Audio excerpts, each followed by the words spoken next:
Good evening.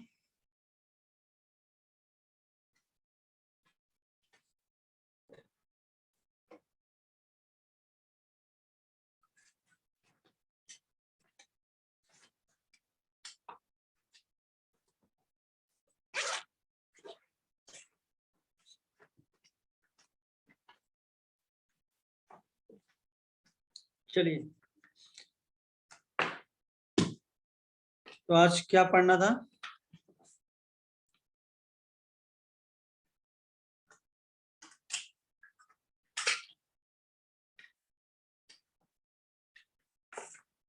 बोलिए।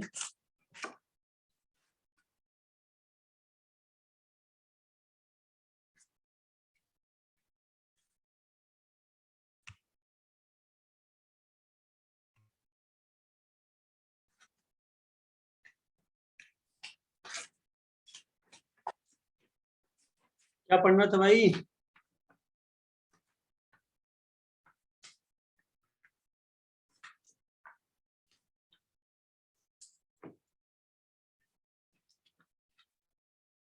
चलिए, कुछ क्वेश्चन स्ट्रेटजी वगैरह का पूछ लेते हैं, फिर उसके बाद आगे की बातें करते हैं।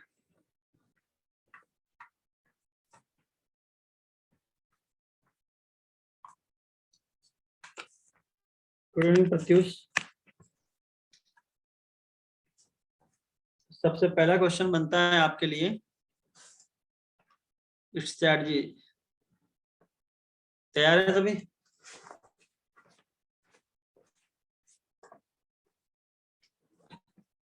रेडी? ह्यूमन हेल्थ तो खत्म हो गया था ना? आवाज आ रही कि नहीं मेरी? आ रही? आवाज आ रही है?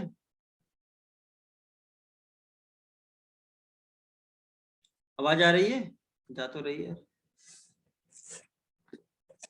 बोलो। यस सर, आ रही है। लैग कर रही है वॉइस। अच्छा, अभी सही आ रही है? अभी सही आ रही है?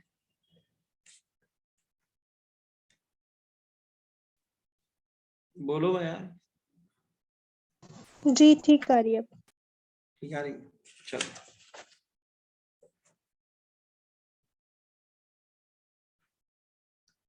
चलिए, तो सबसे पहला क्वेश्चन आता है लाइव स्टॉक। तो बताइए, सबसे ज्यादा लाइव स्टॉक कहाँ पाया जाता है?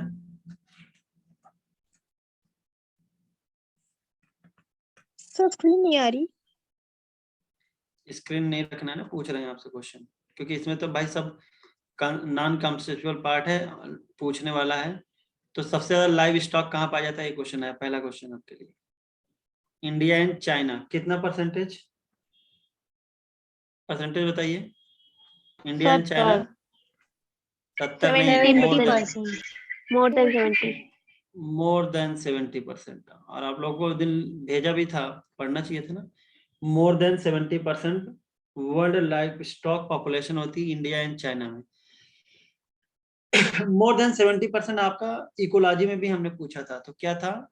मोर देन 70% एनिमल्स होते हैं, और एनिमल में भी मोर देन 70% क्या होते हैं बेटा? आपके इंसेक्ट होते हैं। और कहीं मोर देन 70% है? और कहीं 70% है? चलो, मोर देन 70 या 70% कहीं और लिखा है?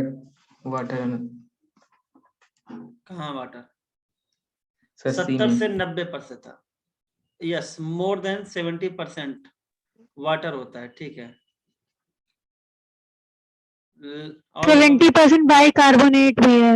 Yes, yes sir. CO2 का ट्रांसपोर्ट एज अ बाइकार्बोनेट, ये भी था बेटा आपका 70%, ठीक है। चलिए, बढ़िया। अच्छा, एक क्वेश्चन है, फिशरीज इंक्लूड्स, फिशरी में क्या आएगा? वल्ली फिशेस आएंगे कि और भी एक्वाटिक एनिमल्स आ सकते हैं? और भी एक्वाटिक एनिमल्स, मोलस्क आएंगे सर। हाँ, जैसे मोलस्क आ जाएगा, क्रस्टेशियन। क्रैब आ जाएगा, हाँ, यस सर, किंग क्रैब आ क्रस्टेशियन। जाएगा, ये सब आ जाएंगे, ठीक है ना। तो बेटा, क्रस्टेशियन वर्ड बड़ा अच्छा वर्ड है ना, प्यारा वर्ड है, कई जगह आया है। Yes sir. क्रस्टेशियन मतलब किसमें आते? Example, prawns. तो सबसे पहला क्वेश्चन आता है, क्रस्टेशियंस लाइक प्रॉन में excretory structure? Green green grain यार pre green yes, gland green gland दूसरा नाम होता है उसका एंटिनल। एंटीना ग्लैंड एंटिनल या तो ग्रीन ग्लैंड, यस खुश यू आर राइट, एंटिनल या तो ग्रीन ग्लैंड। अच्छा ठीक है, चलो बढ़िया है। क्रस्टेशियन का और एक जगह क्रस्टेशियन दिया हुआ है, बोलिए। 11th में कि 12th में? आपका ये ह्यूमन फिजियोलॉजी में ही है। Sir respiratory system booklets booklets book gills और बुकलेट्स तो तुम्हारा उसमें पाया जाता है यार, स्पाइडर और एक्निडा में पाया जाता है। सर इसका में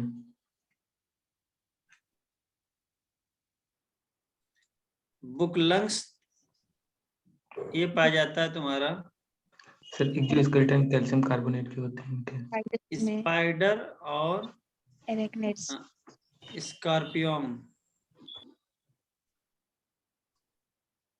अरेक्निड बोलने का मतलब अरेक्निड ग्रुप में आते हैं स्पाइडर, ये अरेक्निडा ग्रुप बनता है, इस ग्रुप के अंदर आते हैं तुम्हारे स्पाइडर्स।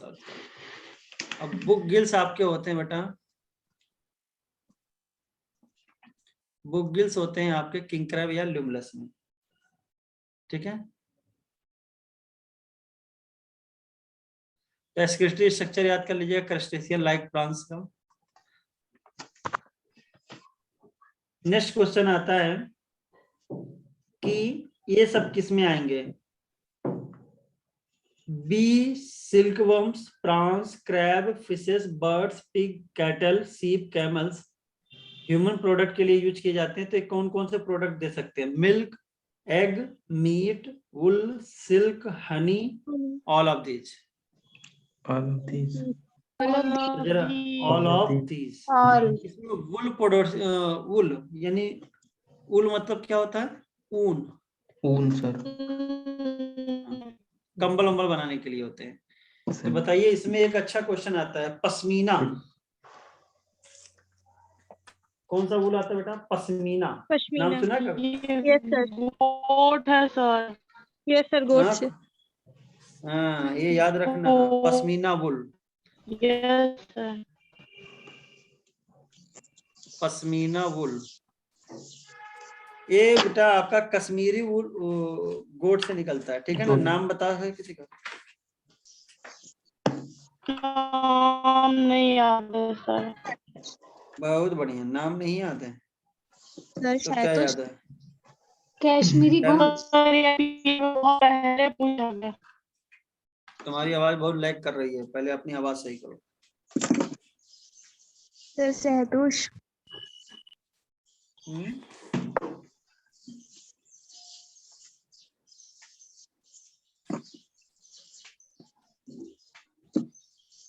नेक्स्ट क्वेश्चन आता है आपका, हाँ कश्मीरी गोट याद कर सकते हो। नेक्स्ट क्वेश्चन आता है, मेरी आवाज सबको नहीं आ रही क्या? तुम्हारा नेटवर्क बेटा खराब है। सर आपकी तो आ रही है, क्लियर है। यस सर, क्लियर है। हाँ, तुम्हारी आवाज मतलब नेटवर्क नहीं है। तो? हाँ तो कश्मीरी गोट्स कैसे बोल दे सकती हैं? शीप देंगे ना? कश्मीरी गोट यार, कश्मीर की बकरियां। तो बोल तो उसको शीप से। पश्मीना भी, पश्मीना गोट भी बोल सकती हो। सर क्या उसकी स्पीशीज का नाम पश्मीना गोट है कि इज इट अ गोट और a sheep? What is it? It is goat बेटा, नाम ही बोलते हैं उसको। सीप ही असल बात, गोट में इतना नहीं होता है, सीप की वैरायटी होगी, ओके ठीक है ना। लेकिन इसको बोल देते हैं कश्मीरी गोट या पश्मीना गोट भी बोल सकते हैं। जी सर। बस हाई क्वालिटी की साल होती है पश्मीना साल, इतना याद रखना, ठीक है। जी सर। चलो भैया, चलो पहला पेज फाड़ दो, खत्म, उससे ज्यादा मत पढ़ना। प्रोडक्ट कितना होता है जरा बताइए, इंडिया और चाइना का वर्ल्ड फार्म प्रोड्यूस में कितना परसेंटेज है? 25%। 25%। परसेंटेज बहुत कम है, ठीक है ना। चलिए, डेयरी फार्म मैनेजमेंट में आपका बहुत सारी चीजें देख लोगे, कोई दिक्कत नहीं है। लेकिन बताइए जब भी मैनेजमेंट किया जाता है तो दो चीजों का ख्याल रखा जाता है, एक होता है क्वालिटी और एक होता है quantity. Quality and quantity, high quality का हो और हाई क्वांटिटी का भी हो। तो बताइए डेयरी फार्म मैनेजमेंट वगैरह में या जो भी कैटल वगैरह में दो प्रकार के कैटल बनाते हैं। एक बनाया जाता है मिल्च ब्रीड। तो बेटा मिल्च ब्रीड होता है मिल्क प्रोड्यूसिंग,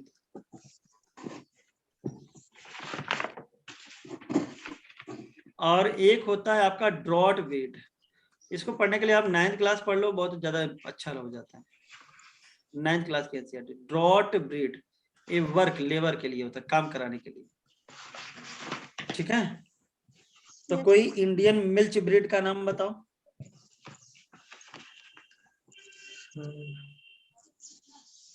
यार नाम याद Bengal cow.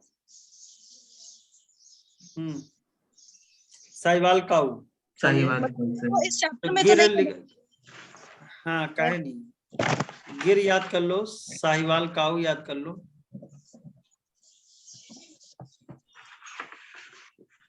यस साइका, गिर साहिवाल काऊ। रेड सिंधी भी चाहो तो याद कर सकता हूँ। सर भैंस है वो। तो हमने भैंस की बात नहीं की, हमने कैटल की बात की, ठीक है।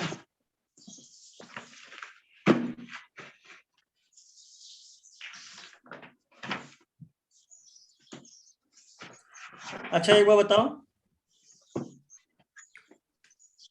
ड्रॉट ब्रीड में तुम याद कर सकते हो थरपाकर, हालांकि आता नहीं है, अब इतना इंपॉर्टेंट नहीं है।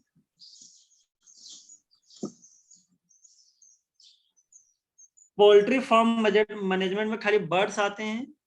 हाँ जर्सी आपको याद कर सकते हो, काउ जर्सी जो आपकी एनसीईआरटी में दिया गया Jersey. Sir Jersey is not an Indian breed ना, हम लोग फिर इंडियन न्यू जर्सी से आया है, new Jersey. Yes, new sir. Jersey कहाँ है? Sir America. Foreign. Foreign.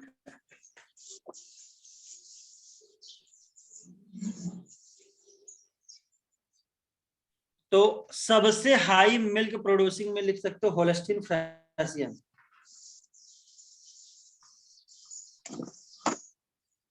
Holstein Friesian, Holstein Friesian ये हाई मिल्क प्रोड्यूसिंग ब्रीड है। 50 kg। सबसे ज्यादा दूध देने वाली गाय होल्स्टीन फ्रिजियन। देखो मिल्क हाई प्रोडक्शन के लिए होता है, एक तो डे टू डे इंपॉर्टेंट ज्यादा हो, और साथ ही साथ हाई लैक्टेशन पीरियड हो। लैक्टेशन मतलब दूध देने के दिन, ये सर ज्यादा दिन तक जितना दूध ज्यादा दिनों तक दूध देगी उतना ज्यादा दिन तक आपका दूध का प्रोडक्शन होगा। तो लैक्टेशन पीरियड ज्यादा होना चाहिए, ठीक है ना। सर डेनमार्क में होती है। होलैंड, पोलैंड की है। होल्स्टीन है ना, तो यहाँ से आता है होलैंड।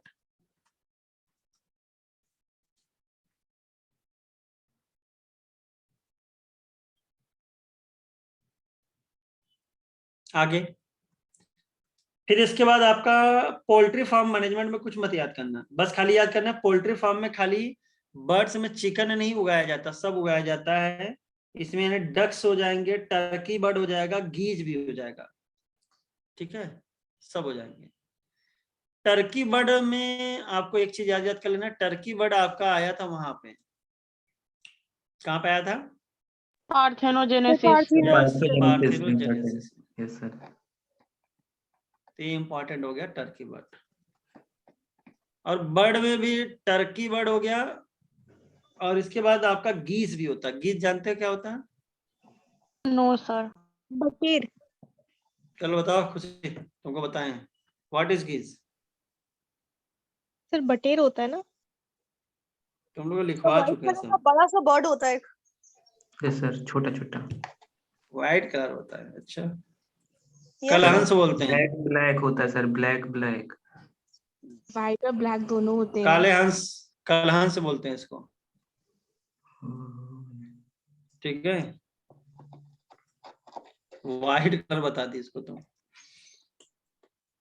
अच्छा एक बात बताइए, ये जो बर्ड के भी जो वैरायटी होते हैं, दो कैटेगरी होते हैं, एक होता है बेटा लेयरर्स बॉयलर्स। और एक होता है ब्रॉयलर्स। तो ये मीट प्रोड्यूसर होते हैं और ये अंडे एग।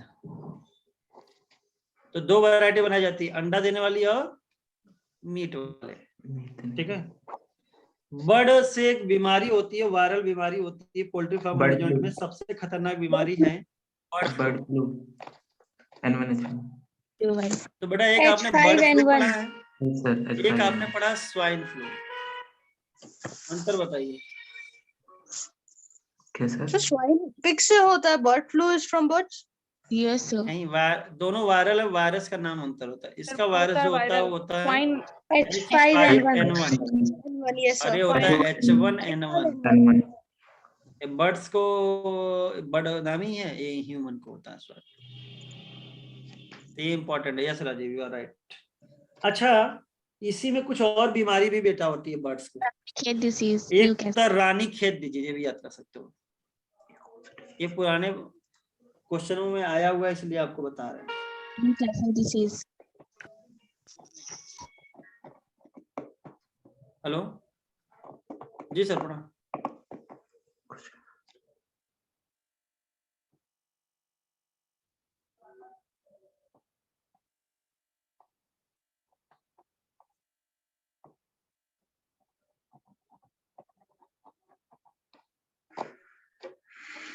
भैया रानी खेत डिजीज किससे होता है, कौन बताइए। ये भी वायरल ही है। हाँ वायरल होता है, वेरी गुड। लिखवा चुके हैं यार तुम लोगों को, खास करके बहुत बच्चे को लिखवाया है। Paramyxovirus. यस सर, क्या है बोलो तो फटाफट। Sir, paramyxovirus से होता है। Yes sir. लिख लो वायरस कहाँ से होगा, लिख लो रानी खेत डिजीज, ये भी आपका वायरल होता है। अच्छा इतना लिख लो खाली, ये वायरल है। इसका दूसरा नाम होता है, एक और नाम होता है इसका, न्यूकैसल डिजीज भी बोलते हैं।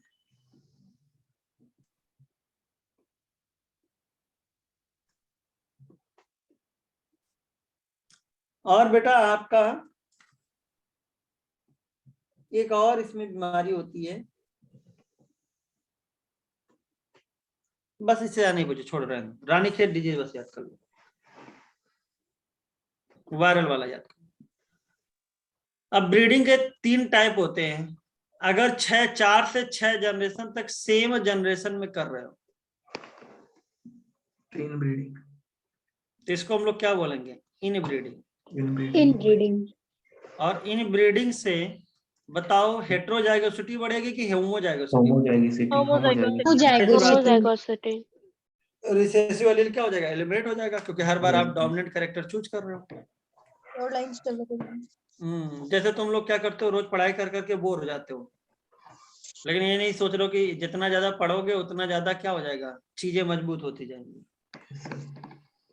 चलिए, इन ब्रीडिंग बस याद कर लेना, 4 से 6 जनरेशन सेम जनरेशन। इन ब्रीडिंग से होमोजाइगोटी होगी, प्योर लाइन क्रिएट होगा, हार्मफुल कैरेक्टर रिमूव होंगे और प्योर कैरेक्टर एक्यूमुलेट होंगे। लेकिन ज्यादा करने से क्या हो जाता है, Inbreeding depression. Sir harmful character भी एक्यूमुलेट होंगे ना, वो कहाँ एलिमिनेट थोड़ा ना होंगे, और ब्रीडिंग कराएंगे तब एलिमिनेट eliminate होते हैं होंगे। यार। अरे भैया हार्मफुल कैरेक्टर एलिमिनेट होंगे बेटवा। देखो सुनो, मान लो कोई बीमारी है, ठीक है, मान लो कोई भी बीमारी हो, तो तुमने जब सेम जनरेशन में करते हो तो मान लो एक जनरेशन में किए तो ढेर सारे पौधे बने या कैटल बना, तो उसमें से किसको चूज करते हो, सुपीरियर को, जो हाई प्रोडक्टिविटी होगी, हाई डिजीज रेजिस्टेंट होगा, और जो कम प्रोडक्टिविटी वाले होंगे या किसी बीमारी कारण होंगे सबको हटा देते हो, फिर उनका आपस में क्रॉस कराते हो। हाँ, So inbreeding में given है, inbreeding exposes harmful recessive genes. हाँ, तो इसीलिए कहते हैं that are eliminated by selection. आगे की लाइन भी तो पढ़ो। Yes sir. तो सर मतलब पहले तो- expose हो ही जाएंगे, बाद में सिलेक्शन से उसको रिमूव किया जाएगा ना? Yes yes, right right right. Suppose that मान लो कोई रिसेसिव डिसऑर्डर है, तो हेट्रोजाइगस कंडीशन में रहता तो ये क्या रहता भैया, एक्सपोज नहीं रहता। लेकिन आपने सेम ब्रीड का क्या कर दिया, जब कराया तो कैपिटल टी बना, कैपिटल टी स्मॉल टी बना, स्मॉल टी बना। आपने इसका सिलेक्शन कर लिया, इसको क्या कर दिया, हटा दिया। ठीक है, तो यानी ये रिसेसिव चीज क्या हो जाएंगे, एलिमिनेट हो जाएंगे और एक्सपोज भी हो गया। समझे? तो इन ब्रीडिंग से क्या होता है कि जो रिसेसिव जीन्स होते हैं, समझ लो ऐसा, वो क्या होंगे, होमोजाइगस कंडीशन में क्या हो जाएंगे, सेपरेट होते चले जाएंगे। तो एक्सपोज होंगे, उसको तुम क्या करोगे, जो भी बीमारी वाली चीजें होंगी उसको रखोगे कि सुपीरियर क्वालिटी की चीजों को रखते हो इन ब्रीडिंग में? सुपीरियर वाली। तो 4 से 6 जनरेशन तक इसीलिए तो किया जाता है, जिससे क्या हो, जो भी खराब चीजें हो एलिमिनेट हो जाएं और प्योर चीजें बचें। ये लाइन बहुत इंपॉर्टेंट है। तो इसमें सुपीरियर जीन का एक्यूमुलेशन होगा और एलिमिनेशन होगा जो लेस डिजायरेबल जीन होगा। ये बड़ा इंपॉर्टेंट पॉइंट है, देख लेना। और 4 से 6 जनरेशन तक करते हैं, ये भी इंपॉर्टेंट है। और भी कौन सा ब्रीड होगा, बोलो? इन ब्रीडिंग। इन ब्रीडिंग। पहले जनरेशन में जो बनेंगे उसमें किसको चूज किया जाएगा, सुपीरियर मेल और सुपीरियर फीमेल। फिर इनके जब ब्रीड कराओगे तो इनके जो बच्चे होंगे सेकेंड जनरेशन में, उसमें भी किसको चूज करोगे, सुपीरियर मेल और सुपीरियर फीमेल। फिर इनके जो बच्चे होंगे इनमें से भी किसको चूज करोगे, सुपीरियर मेल और सुपीरियर फीमेल। सर फिर इनब्रीडिंग डिप्रेशन क्यों होता है फिर? इनब्रीडिंग डिप्रेशन क्यों? जी, हमको हाई फिर मिल ही रहा है, हाँ, अच्छे बढ़िया है। अच्छे कैरेक्टर आ रहे, कोई दिक्कत नहीं है। लेकिन याद रख लेना, जब होमोजाइगस कंडीशन होता है तो होमोजाइगस कंडीशन और कोई चीज बार बार करते हो तो उसमें डिप्रेशन के चांसेस इसलिए आते हैं कि इसको ऐसे फील कर सकते हो, खुद से भी कर सकते हो। फिलहाल ऐसे याद कर लो कि अगर हमको माना जाए कि होमोजाइगोसिटी से नो डाउट आपका सुपीरियर जीन एक्यूमुलेट होता है, लेकिन क्या होता है कि आपको अगर बेटर माना जाए होमोजाइगस और हेटेरोजाइगस कंडीशन, तो कौन सी कंडीशन ज्यादा बेटर मानी जाती है, हेटेरोजाइगस। यानी यील्ड हमेशा किस कंडीशन की ज्यादा होती है, हेटेरोजाइगस कंडीशन की ज्यादा होती है। दूसरी चीज है, तुम ही खुद अपने ऊपर भी लागू कर सकते हो। तुम भी अगर एक काम बार बार करोगे तो तुम्हारी चीजें हो सकता है वो मजबूत हो, नो डाउट, लेकिन तुम्हें उसको करने में क्या होगी, डिप्रेशन हो जाएगा। ये फैक्ट है, ये हर जगह लागू होता है, हर नेचुरल फिनोमेना में लागू होता है कि एक ही वर्क अगर बार बार आता है तो उसमें यील्ड घटने लगती है। यानी उसको हमेशा क्या चाहिए। यार एक बात बताओ, अगर ऐसा होता तो हम क्यों सेक्सुअल रिप्रोडक्शन करते हैं? हम लोग क्या करते हैं हमेशा, वेजिटेटिव या एक सेक्सुअल रिप्रोडक्शन करते हैं। तो क्या रहता है, हमेशा सुपीरियर चीज क्या रहती है, बनी रहती है। लेकिन आपको पता है कि वेरिएशन इज देयर, वेरिएशन चाहिए भैया, वेरिएशन होना चाहिए। जरूरी नहीं कि इन्वायरमेंटल कंडीशन हमेशा एक जैसी हो। तो बदलते हुए इन्वायरमेंटल कंडीशन में हो सकता है कि हेटेरोजाइगस फॉर्म सर्वाइव कर जाए, होमोजाइगस फॉर्म सर्वाइव नहीं कर पाए। ठीक है ना? यस। और इन ब्रीडिंग को ओवरकम करने के लिए हम लोग क्या कराते हैं, बताओ? आउट ब्रीडिंग या क्या बोले? नहीं, गलत लैंग्वेज। इन ब्रीडिंग को दूर करने के लिए हम लोग कराते हैं आउट ब्रीडिंग। नहीं यार, यही तुम लोग देखो यहीं पे गड़बड़ करते हो, बस पूरा चैप्टर तुम लोग का तैयार रहता है। इन ब्रीडिंग को दूर करने के लिए हम लोग कराते हैं आउट ब्रीडिंग।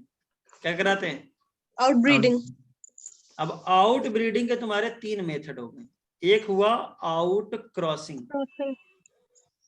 बताइए टाइप ऑफ क्या है, आउट ब्रीडिंग। दूसरा क्या होता है, क्रॉस ब्रीडिंग। और तीसरा होता है तुम्हारा इंटर स्पेसिफिक हाइब्रिडाइजेशन। अब जरा देखो, आउट क्रॉसिंग में ब्रीड क्या होगा, सेम। अब कहोगे सर अभी तो हमने इन ब्रीडिंग में भी तो सेम ब्रीड लिया था, तो आउट ब्रीडिंग कैसे होगा? तो हमने उसमें कितने जनरेशन तक कराया था, 4 से 6 जनरेशन तक करा, यानी हमें उससे पीछे जाना पड़ेगा। ये तो हुआ ना? तो कोई भी सिमिलर कैरेक्टर ना हो, यानी 4 से 6 जनरेशन पीछे जाओगे तब तुम्हें क्या हो जाएगा, तुम्हें करा पाओगे आउट क्रॉसिंग। तो आउट क्रॉसिंग में एक वर्ड जरूर लिखा होगा कि कितने जनरेशन तक कॉमन एंसेस्टर नहीं मिलने चाहिए, 4 से 6, 4 to 6 जनरेशन। उससे पीछे जाओगे तभी नई वैरायटी टाइप का मिलेगा, क्योंकि 4 से 6 तक तो तुमने क्या कराया था, इनब्रीडिंग ही कराया था। तो ये वर्ड इसमें भी इंपॉर्टेंट हो गया। आउट क्रॉसिंग में ब्रीड सेम, लेकिन 4 से 6 जनरेशन तक कोई भी कॉमन एंसेस्टर नहीं। क्रॉस ब्रीडिंग में डिफरेंट ब्रीड इज डिफरेंट, लेकिन species same. Species same. Same. This is called cross breeding, Hissardale. ठीक है ना।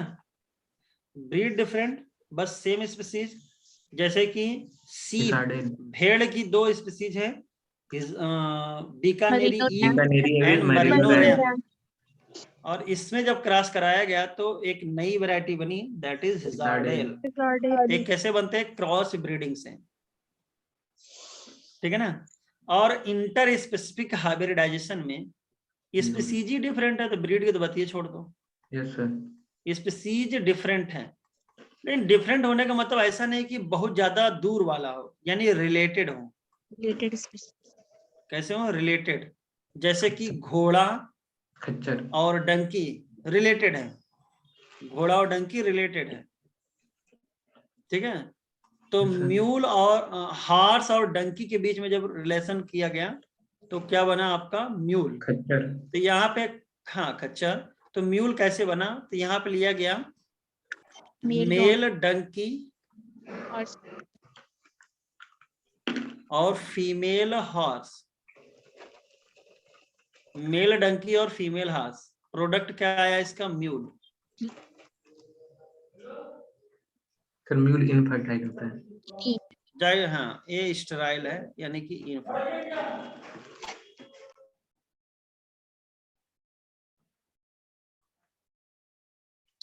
इसके बाद एक और उल्टा किया गया। ये तो देखो, अब मेल फीमेल उलट दो, अब क्या हो जाएगा? मेल हॉर्स कर दो हिन्नी। और फीमेल डंकी कर दो, तो इसको बोला गया हिन्नी पुन्नी या हिन्नी बोला गया। सर ये भी स्टेराइल होता है? नहीं, हर कोई स्टाइल हो जरूरी, म्यूल स्टाइल है, ये क्लियर है, ओके सर। ठीक है। अब कई और बने, जैसे मेल टाइगर, डॉग बनाते हैं सर। हाँ, और फीमेल लायन। डॉग कहाँ? German safari. लाइगर नहीं भैया, लाइगर नहीं, जो मेल होता है उसी के नाम पे रखा जाता है, टाइगॉन। ठीक है, समझ लो, मेल के नाम पे रखा जाता है, ठीक है। देखो हिन्नी बोली मेन हार्ट है ना, तो हिन्नी। मेल टाइगर, टाइगर का टाई, लायन का ऑन, टाइगॉन। अब इधर देखो, उलट दे रहे तुम्हें, मेल लायन और फीमेल टाइगर हुआ, ये है लाइगर तुम्हारा, यानी एल आई किसका है? लायन का। गर किसका आया? टाइगर का। अब समझ में आया, जो मेल होगा उसी के नाम पे आएगा। तो लाइगर हो गया। एक होता जेब्रांकी, इसमें क्या होगा? Male zebra, female donkey. Female. तो अब आसान भी हो गया तुम लोग के लिए, नाम अगर पता होगा तो बता दो। तो क्या बोलोगे? जेब्रांकी। तो ट्रिक क्या रहा आपके लिए? मेल का नाम आएगा, मेल का नाम पहले, फीमेल का नाम बाद में, यानी शुरू वाले लेटर मेल के, बाद वाले लेटर फीमेल के, ठीक है। तो हर कोई स्टाइल हो जरूरी नहीं, लेकिन तुम्हारा म्यूल स्टाइल है। और कौन कौन स्टाइल होता है? सर मेल हनी भी, डंकी, सॉरी, गीस, टर्की। कौन कौन स्टाइल होता है? फिर से तुम बताओ। वर्कर हनी भी होती है। हाँ, मेल हनी भी कहाँ से बोल दिए? वर्कर हनी भी, यही तो तुम लोग पढ़ा चुके तब भी ये हाल कर रहे हो। वर्कर हनी भी स्टाइल है। Yes sir. वर्कर मेल होता है कि फीमेल? फीमेल होती है। हाँ, और कैसी होगी? टूयन। क्यून भी क्या होती है? टूयन, लेकिन ये फर्टाइल होती है। और मेल हनी भी कैसे होते हैं? मेल हनी भी हैप्लॉइड होते हैं सर। हैप्लॉइड होते हैं। और कैसे होते हैं? ये भी फर्टाइल होते हैं, पार्थेनोजेनेसिस होता है। लेकिन ये पार्थिनोजेनेटिकली बनते हैं। नाम होता है इनका ड्रोन्स। तो यहाँ से क्वेश्चन भी पूछ सकते हैं तुमसे। Organism formed from parthenogenesis fertile होते हैं कि इनफर्टाइल होते हैं? फर्टाइल होते हैं। क्या होते हैं? फर्टाइल होते हैं। ठीक है बढ़िया। तो ये भैया आपका इंपॉर्टेंट पेज है 168, क्वेश्चन आने की संभावना बहुत ही ज्यादा। इंटर स्पेसिफिक हाइब्रिडाइजेशन के एग्जांपल बहुत सारे लिखा दिए आपको आपके। अब जरा बताइए हमें झुंड बनाना, हर्ड बनाना, हर्ड मतलब झुंड।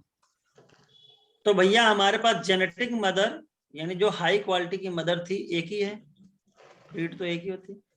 अब इस जेनेटिक मदर से हमें बहुत सारे बच्चे पैदा करने हैं, तो इस मदर का हमें क्या चाहिए? खाली एग ही तो चाहिए? Yes sir. इस मदर का क्या चाहिए? एग चाहिए, बाकी तो जिंदगी आप कर सकते हो। तो क्या करते हैं, इसमें दो टेक्निक का यूज करते हैं, इसको बोलते हैं मोएट। फुल फॉर्म बताओ। Multiple multiple ovulation embryo transfer technique. तो इसमें आर्टिफिशियल इंसेमिनेशन करा देते हैं और इसको उससे पहले एफएसएस दे देते हैं। एफएसएस से क्या होगा?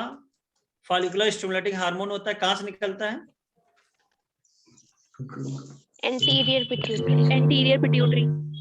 एंटीरियर पिट्यूटरी कौन सा पार्ट है? Pars distalis, pars intermedia, pars nervosa. Pars distalis से एफएसएस से निकलता है। ठीक है। और ये क्या करेगा? ढेर सारे एग बनाएगा। आर्टिफिशियल इंसेमिनेशन से क्या होगा? सारे एग फर्टिलाइज हो जाएंगे। तो इसको बोलते हैं multiple ovulation embryo transfer.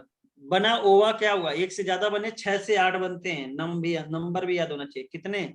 6 to 8 eggs produce हो। 6 से 8 अंडे बनेंगे, सारे के सारे फर्टिलाइज हो जाएंगे। अब इसको रिमूव करते हैं फीमेल बॉडी से, यानी जेनेटिक मदर से हटा देते हैं। तो बताओ जेनेटिक्स मदर से जब हटाओगे तो क्या सर्जरी करके हटाते हैं कि नॉन सर्जिकली? Non surgically. अब भैया अगर नॉन सर्जिकली हटाए हो तो ये सारे जो एग हैं ये कैसे हैं? अनफर्टिलाइज की फर्टिलाइज्ड? अनफर्टिलाइज एग है। तो अब इसको क्या करोगे? किसके बॉडी में इंसर्ट कर दोगे? अदर फीमेल में। सरोगेसी का इस्तेमाल करो, सरोगेट मदर। आपकी जेनेटिक मदर फिर फ्री हो गई, फिर ये मोएट करेगी 6 से 8 अंडे, फिर सरोगेट मदर फ्री है। क्योंकि आपको पता है सरोगेट मदर में जो भी बच्चा पल रहा होगा लक्षण किसका दिखेगा? जेनेटिक मदर के। Genetic mother. लक्षण दिखेगा तुम्हारा जेनेटिक मदर का। किसका दिखेगा? जेनेटिक मदर का। तो ये याद कर लेना मोएट। अब कहते हैं जो ट्रांसफर किया जाता है वो कितने सेल स्टेज में किया जाता है? बस यही। फर्टिलाइज एग का कितने cell stage? 8 to 32। 8 to 32 stage. ये इंपॉर्टेंट था, ये आपको याद होना चाहिए था। ठीक है ना? एक्स करते हैं ना हम लोग तो। हाँ फर्टिलाइज एग ट्रांसफर करते हैं ना भैया। फर्टिलाइज एग मतलब क्या हुआ? जायगोट। अब जायगोट डिवाइड करेगा तो क्या बनाएगा?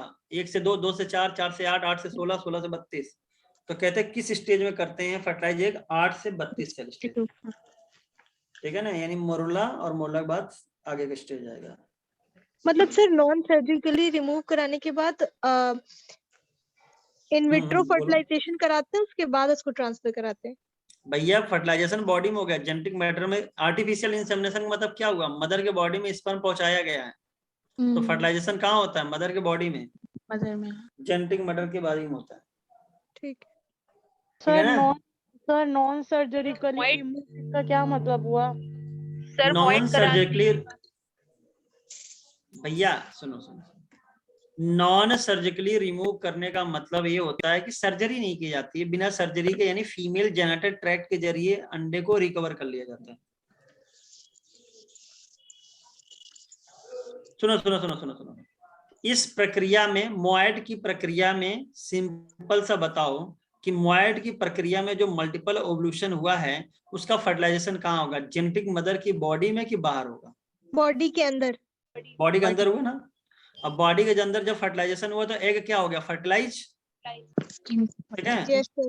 और उसको निकाल लिया जाता है।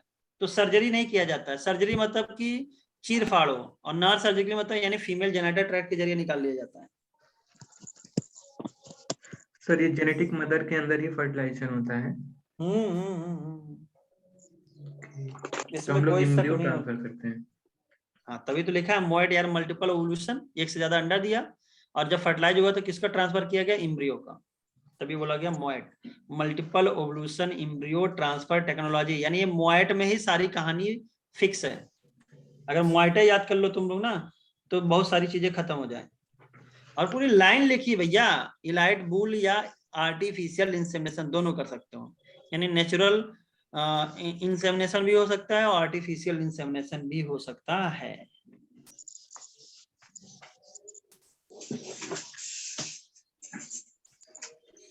अब बताओ आपको अगर हाई मिल्क यील्डिंग बनाना हो फीमेल्स का, ठीक है, तो हाई मिल्क यील्डिंग प्रोड्यूसिंग होना चाहिए ब्रीड का, और मेल कैसा होना चाहिए, बुल्स कैसा होना चाहिए, बुल का मीट खाना है तो मीट कैसा होना चाहिए, ज्यादा लिपिड वाला होना चाहिए। अरे इलाइट बुल का आपका लीन मीट, लीन मीट होना चाहिए। लीन मीट मतलब कैसा होता है, what is lean meat, fat कम हो। हाँ लेस फैटी, यानी लेस लिपिड हाई प्रोटीन, लिख सकते हो, लिख लो। लो फैट कंटेंट होगा। कभी देखा है लीन मीट आप लोगों ने? कहाँ मिलता है? दुकानों पे। आजकल तुम लोगों को एक वो आता होगा advertisement, Lucius. Yes sir, yes sir. Yes sir. Lucius वाले पे देखो लीन मीट मिलता है, उसका देखो ना, नहीं मिलता चलो ठीक है, लेकिन जो एडवर्टाइज करता है तो जो उसके चिकन के लेग पीस गिरते हैं वो सब लीन मीट वाले होते हैं। देखो उसमें फैट नहीं दिखेगा तुम्हें। लीन मीट मतलब ये समझ लो लो फैट बस। तो बताइए हार्ड साइज वाला, अब भैया इसका क्वेश्चन गलत नहीं होना चाहिए।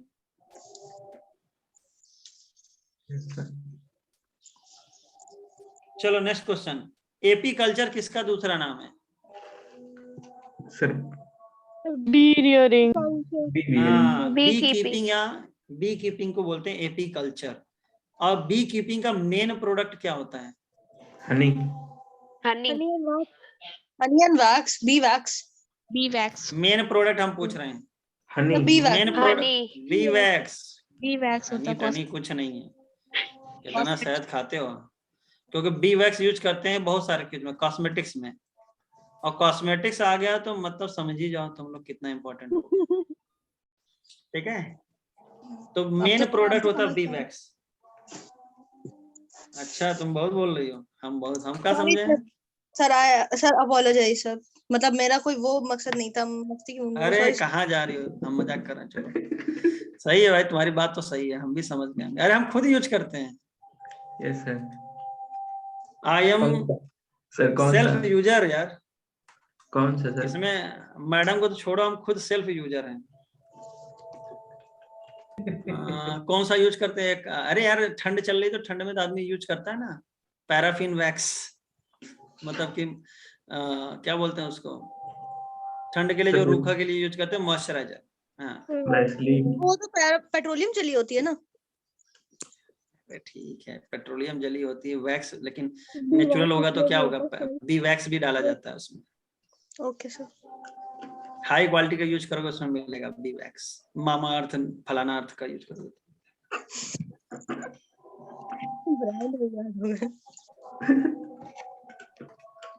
सर कैफीन का यूज करिए, अच्छा प्रोडक्ट है। अरे कसम से मैं कैफीन, भैया इतना पैसा नहीं है हमारे पास।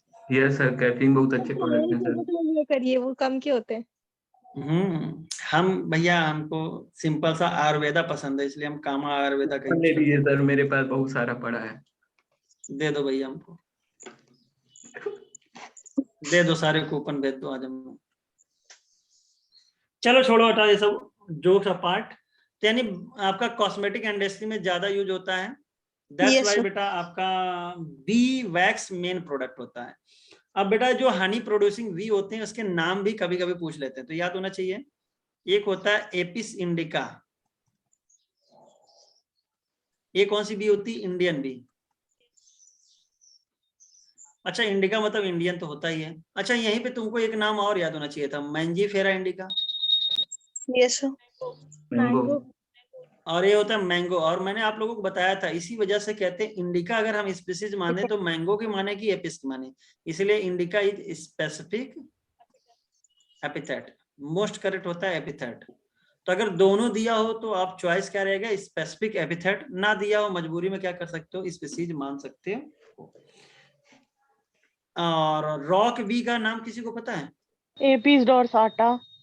हाँ बढ़िया, एपिस डोर्सेटा।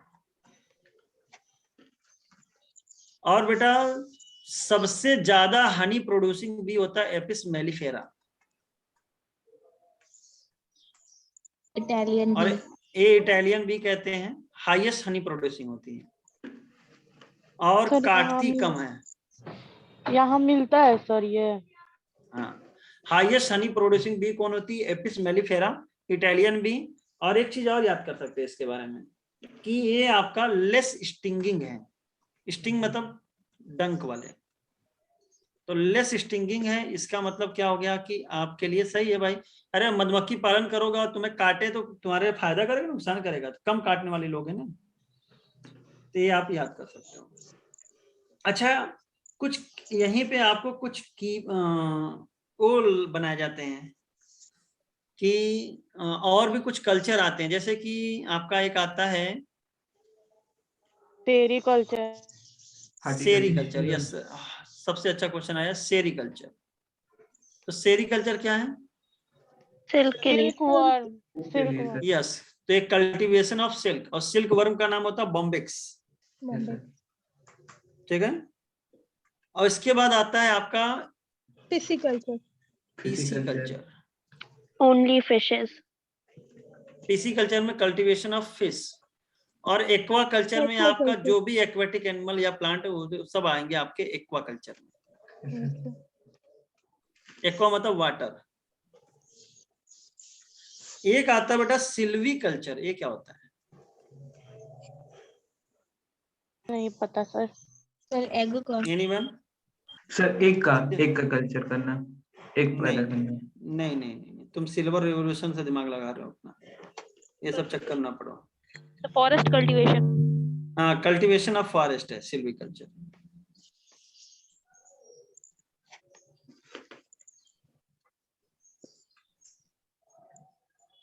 और एक होता हार्टिकल्चर। फ्रूट पैदा करना सर। फ्लावर। फ्लावर का culture. Flowers and fruits both. वो फ्लोरिकल्चर होता है। ठीक है ना? तो हॉर्टिकल्चर में इसमें क्या ये होगा? हार्टिकल्चर होता है मतलब फूड और ऑर्नामेंटल बेसिस, ऑर्नामेंटल और फूड वाले, फूड और मेनली ऑर्नामेंटल, सजावटी पौधे। फ्लोरिकल्चर फ्लावर वाला होता है। सर सिल्वी कल्चर क्या बताया आपने? Cultivation of forest. बस अब इससे ज्यादा नहीं आएगा, बहुत हो गया। चलिए अब आगे बढ़ते हैं। फिशरीज में बेटा आपका मरीन वाटर और फ्रेश वाटर ऐसे करके आता, शायद 2021 में आया था क्या क्वेश्चन ऐसा कुछ? सर हर साल तो दे ही देता उठा के। तो रोहू, कतला, कॉमन कार्प, फ्रेश वाटर। ये है फ्रेश वाटर। रोहू, कतला, कैटला और कॉमन कार्प। लेबियो ही रोहित होता है तुम्हारा। मांगुर कैसा है? सर मांगुर भी फ्रेश वाटर। मांगुर, इसका साइंटिफिक नेम क्या था? क्लैरियस। ठीक है, तो मांगुर मछली जैसे लगती है कि जैसे बिल्ली की मूछें होती है कुछ उसे प्रकार से, इसलिए कैट फिश भी बोलते हैं इसको। और आपका hilsa sardine, marine, hilsa sardine, mackerel और पम्फ्रेट्स। ये बेटा तुम्हारे कौन? Salmon sir, salmon. सैल्मन सा हो गई। आप जो अरे जो इंसाटी हो तो याद करो पहले। हिल्सा सार्डिन, मैकरेल, पम्फ्रेट, ये कैसे होती हैं? मरीन। हाँ, मरीन फिशेस में एक बार क्वेश्चन आया था आपका, ओमेगा 3 फैटी एसिड कौन से फिश में पाया जाता है? मेरीन में। सालमन में शायद। सैल्मन में पाया जाता है, सार्डिन में भी पाया जाता है, लेकिन वहां पर आंसर जो था मैक्रेल था, ऑप्शन में जो देखो। पम्फ्रेट भी हो सकता है, तो इन मरीन फिश में आपको पाया जाएगा मैक्रेल, याद कर सकते हो, मैक्रेल, सार्डिन और सैल्मन। सर क्वेश्चन फिर से रिपीट कर दीजिए, डिस्कनेक्ट हो गया था। ओमेगा 3 फैटी एसिड, ये पीवाईक्यू में आप लोगों को मिला होगा, यस सर। किसमें पाया जाता है? तो वहां पर आंसर था मैरीन फिश मैक्रेल। हालांकि ये सैल्मन में भी पाई जाती है और सार्डिन्स में भी पाई जाती है। और ये कहते हैं ये जो ओमेगा 3 फैटी एसिड है, गुड फैट है कि बैड फैट है? सर गुड फैट है। सर गुड है, आलमंड में भी पाए जाते हैं। गुरिये। की वजह से इनका कॉस्ट बहुत ज्यादा होता है। और एक होता है ना एलडीएल और एक होता है एचडीएल, लो डेंसिटी लिपिड है ना हाई डेंसिटी लिपिड। ये वाला गुड होता है, कौन गुड होता है? हाई वाला। High density lipid good, LDL खराब होता है।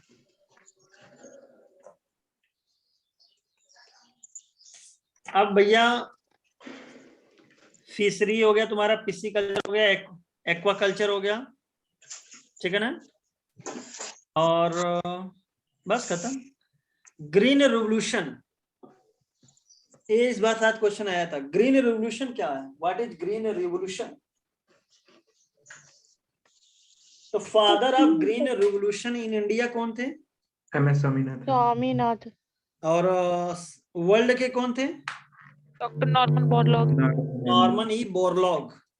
और सबसे खतरनाक लाइन इसकी कि जो ग्रीन रिवोल्यूशन है, ये तुमने बायोटेक में भी पढ़ा होगा, याद करो। तो ग्रीन रिवोल्यूशन का मेथोडोलॉजी क्या था? मेथोडोलॉजी मतलब कि हम बता रहे हैं, देखो मेथोडोलॉजी मतलब ये होता है कि जो वैरायटी बनाई गई थी, तो वैरायटी बेटा बनाई गई थी, एक था ड्वार्फ वैरायटी थी, और साथ ही साथ उसमें बेटर मैनेजमेंट प्रैक्टिसेस किया गया था, और बहुत ज्यादा यूज किया गया था फर्टिलाइजर का। बहुत बढ़िया, वेरी गुड प्रभाव, ये पूरा याद होना चाहिए। तो इसमें कई सारी वैरायटी की बनाई गई थी, वीट की बनाई गई थी, राइस की बनाई गई थी, मेज की बनाई गई थी। तो इसमें सबसे पहले आपको रिवोल्यूशन वर्ड आया है, तो 2-3 रिवोल्यूशन और याद होना चाहिए, जैसे कि सिल्वर रिवोल्यूशन किसके लिए है? सर ये हाईटेक के लिए। येलो रिवोल्यूशन किसके लिए है? ऑयल। ऑयल। ऑयल के लिए है, ठीक है। और ब्लू रिवोल्यूशन फिश के लिए है। ये सब कुछ चीजें आपको याद होनी चाहिए। व्हाइट रिवोल्यूशन मिल्क के लिए। व्हाइट है मिल्क के लिए, सफेद दूध होता है, ब्लू मछलियां पानी पानी, येलो तेल होता है ऑयल, और सिल्वर अंडा होता है, ठीक है। अब कहते हैं प्लांट ब्रीडिंग कैसे करेंगे? तो सबसे पहले क्या कलेक्ट करोगे? कलेक्शन ऑफ वेरिएबिलिटी, यानी वेरिएबल प्लांट। भाई तुमको वेरिएबिलिटी मतलब क्या होता है कि भाई हम जब भी कोई प्लांट बनाएंगे तो उसमें कुछ वेरिएशन होगा, हाई यील्डिंग होगा या डिजीज रेजिस्टेंट होगा, या एक्सटर्नल फैक्टर लो कंडीशन में भी सरवाइव कर सकता है, तो इसको बोलते हैं वेरिएबिलिटी। तो जब कलेक्शन ऑफ वेरिएबिलिटी करते हैं तो इसमें एक कलेक्शन होता है जर्म प्लाज्म कलेक्शन, इसको क्या कहते हैं? यही क्वेश्चन आएगा, जर्म प्लाज्म कलेक्शंस। तो इसका क्या होता है कि इंटायर कलेक्शन, चाहे पूरा प्लांट हो चाहे किसी सीड का हो, जिसमें गिवन क्रॉप का सारे डाइवर्स अलील पाए जाएं, इसको हम लोग क्या बोलते हैं? Germ plasm collections. और यहीं पे एक लाइन और आती है एक्स प्लांट, ये क्या होता है? सर वो टिश्यू का पार्ट जिससे पूरा रिक्रिएट कर सके। यस, ठीक है ना। एक्स प्लांट क्या होता है? जहां से आपको आगे उसकी जनरेशन बढ़ानी होगी, that is called x plant. तो दोनों वर्ड याद होने चाहिए, एक्स प्लांट और जर्म प्लाज्म कलेक्शंस। अब इसको क्या करोगे? इवेल्युएट करोगे और पेरेंट को सेलेक्ट करोगे। उसका क्या कराओगे फिर? हाइब्रिडाइजेशन। और हाइब्रिडाइजेशन कराने के बाद इसमें तुम लोग क्या करते हो? Selection of superior variety.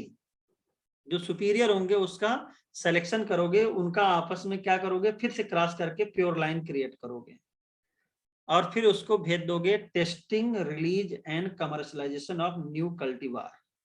अलग अलग रीजन में भेज दिया जाता है, क्या करने के लिए, टेस्ट करने के लिए कि हर रीजन में क्या सही प्रोडक्टिविटी है, यील्ड है, और इरिगेशन, फर्टिलाइजर, हर चीज का नाप दिया जाता है। कहीं कम फर्टिलाइजेशन दिएंगे, कहीं कम सिंचाई करेंगे, ऐसे डिफरेंट जोन क्लाइमेटिक रीजन में भेजा जाता है। तो सबसे पहले आया कलेक्शन ऑफ वेरिएबिलिटी, फिर सिलेक्शन और इवोल्यूशन, हाइब्रिडाइजेशन, उसके बाद उसमें प्योर लाइन क्रिएशन, फिर उसके बाद टेस्टिंग, रिलीज एंड कमर्शलाइजेशन। जरा इसमें बताइए, जर्म प्लांट कलेक्शन के अलावा मुझे तो नहीं लगता कि कोई क्वेश्चन और इम्पोर्टेंट है। हाँ, क्रॉस हाइब्रिडाइजेशन के मेथड पूछे जा सकते हैं। क्रॉस हाइब्रिडाइजेशन में आप क्या क्या कराओगे, तो पहले कराया जाता है भैया, अगर मान लो बाइसेक्सुअल पौधा तो क्या कराओगे, इमास्कुलेशन। क्या कराओगे, इमास्कुलेशन। और बताओ इमास्कुलेशन किस में कराते हो, मेल पेरेंट में, मेल फ्लावर मेल प्लांट में, किसमें, मेल में कि फीमेल में। एक क्वेश्चन है यार सिंपल, इमास्कुलेशन वाज या is done in male parent, female parent, both, none. चलिए बताइए। None. Male parent. Male parent. अब हमको लग रहा है कि तुम लोग पीट दो। नन। अरे फीमेल पेरेंट में करते हैं। फीमेल में करेंगे ना, तभी तो। हाँ सर, फीमेल में करेंगे। ये बताओ, ये हमने बना दिया बाइसेक्सुअल पौधा, तुमने इमेस्कुलेशन कर दिया, कर दें इमेस्कुलेशन, लो कर दिया इमेस्कुलेशन। अब बताओ पौधा क्या है, मेल है कि फीमेल है, आप फीमेल है। फीमेल पेरेंट है। तो किसमें डन करते हैं, मेल पेरेंट में कि फीमेल में। अरे मेल पेरेंट में मेल पार्ट हटा दोगे क्या, यस सर। इमेस्कुलेशन किसमें करेंगे, फीमेल जिसको बनाना होगा, जिस पेरेंट को फीमेल बनाना होगा। सर पहले तो वो बाइसेक्सुअल होगा ना, मतलब दोनों प्रेजेंट यस होंगे सर, ना, बाइसेक्सुअल होना मेल। चाहिए ना। तो ऐसे कैसे हम बोल सकते हैं कि ये ऐसे फीमेल बोल पेरेंट सकते हैं, हम होगा। बोलेंगे हमारा मन ये सही है, हम नहीं गलत सर, नहीं बोल। मतलब सर ऐसे अरे थोड़ी बेटा ना। एक बात बताओ, जी तुमने बाइसेक्सुअल 2 पौधे ले लिए, ठीक है ना। सर, मतलब अरे पूरी बात एक सुनो, ही उस। ये नेचुरल मेथड है कि, तो एक बात बताओ, जिसका आप पॉलन ग्रेन लोगे उसको क्या मानोगे, मेल, और जिसका, अरे गाना बंद करो यार, जिसका आप क्या लोगे पॉलन ग्रेन, वो मेल पेरेंट होगा, और जिसमें फर्टिलाइजेशन होगा वो क्या होगा, फीमेल पेरेंट। हेलो, सर तो बाइसेक्सुअल फ्लावर होगा ना।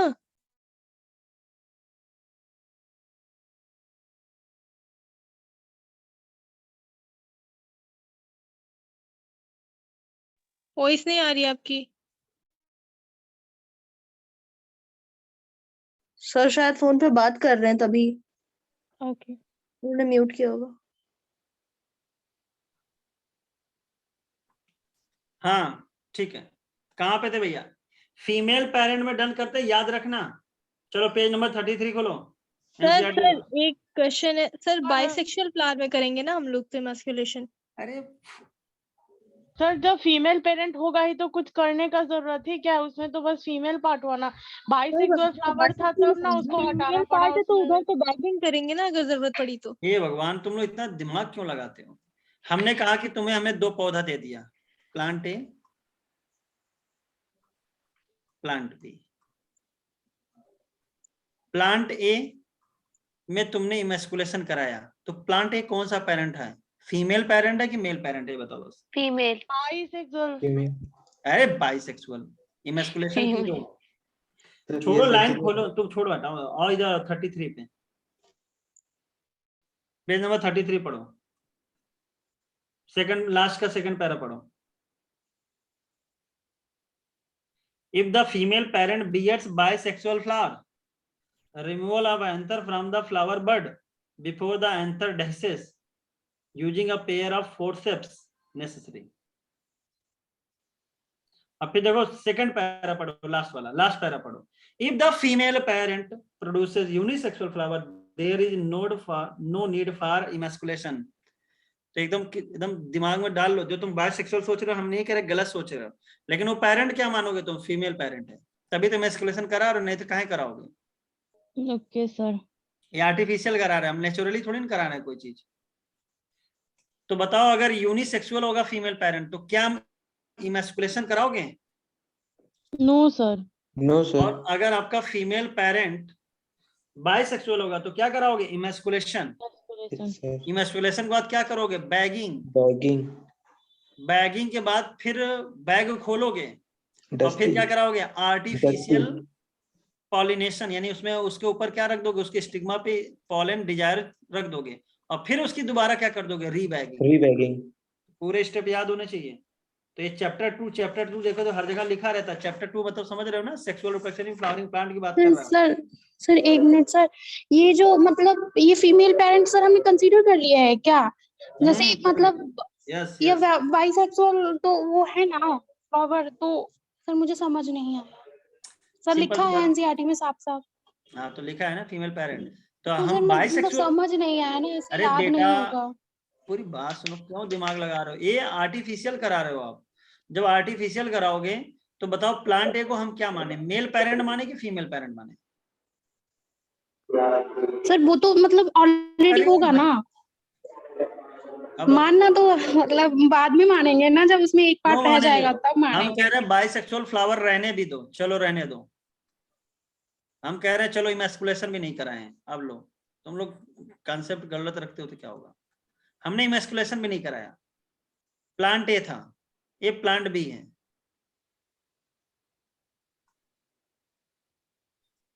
जीनोगैमी हो गई। अब बताओ भैया फीमेल पेरेंट कौन रहा? Plant A. ठीक है सर, इमैस्कुलेशन का मेल। अरे भैया हमने इमैस्कुलेशन नहीं कराया है, तुम्हारा पौधा बाइसेक्सुअल है, तुम लोग का कॉन्सेप्ट नहीं सही है। तुम फ्लावर बाइसेक्सुअल है तो इसका मतलब मेल और फीमेल पेरेंट दोनों कैसे होगा? मेल और फीमेल पेरेंट तो डिसाइड ये होता है कि किसका पॉलन ग्रेन है और किसका स्टिग्मा है। तो अगर इसका पॉलन ग्रेन गया किसके, इसके स्टिग्मा पे। अब बताओ जीनोगैमी कराए हैं, अब बताओ इस केस में प्लांट ए क्या बना, मेल पेरेंट की फीमेल पेरेंट? Female parent. और प्लांट बी क्या बना? Mail parent. Male parent. हमने इमैस्कुलेशन कराया कुछ नहीं कराया? अब बताओ। तो अब समझ में आ गया कि फीमेल पेरेंट वहां होता है जिसका स्टिग्मा यूज करोगे या एग यूज करोगे, और मेल पेरेंट क्या होगा? वो होगा जिसका आप क्या यूज करते हो? Pollen grain. अगर ऑटोगैमी हो जाती तो क्या हो जाता है? यही प्लांट यही क्या हो जाता? मेल और फीमेल दोनों की तरह बिहेव करता। आप समझे भैया? समझ गए। Yes sir. कॉन्सेप्ट हिले हैं। चलो आगे बढ़ो। सर आपसे मिले ना इसलिए। मतलब अच्छा हमने कॉन्सेप्ट खराब बताया तुम्हें? मतलब हम लोग के हिले हुए इसीलिए कि सर आप अच्छा कर देंगे ना। Yes sir. कहाँ पे पढ़े हो 62 और 33? सर सर वो यस सर। यस। तो जीडीपी एग्रीकल्चर जो होता है जीडीपी का कितना परसेंट कंट्रीब्यूट करता है? 33%। ये पुराना डाटा है लेकिन हमें याद करना पड़ेगा। 62% और एम्प्लॉयड 62% पॉपुलेशन को एम्प्लॉयमेंट देता है, ठीक है। और आगे चल के इकोलॉजी में भी ऐसा 33 और 67 का डाटा आएगा, देख लेना। कहाँ पे आता है कौन बताएगा? सर हिल्स में पाए जाते हैं वाला ना। फॉरेस्ट का चाहिए हिली एरिया पे 67% और 33% चाहिए तुम्हारा प्लेन पे।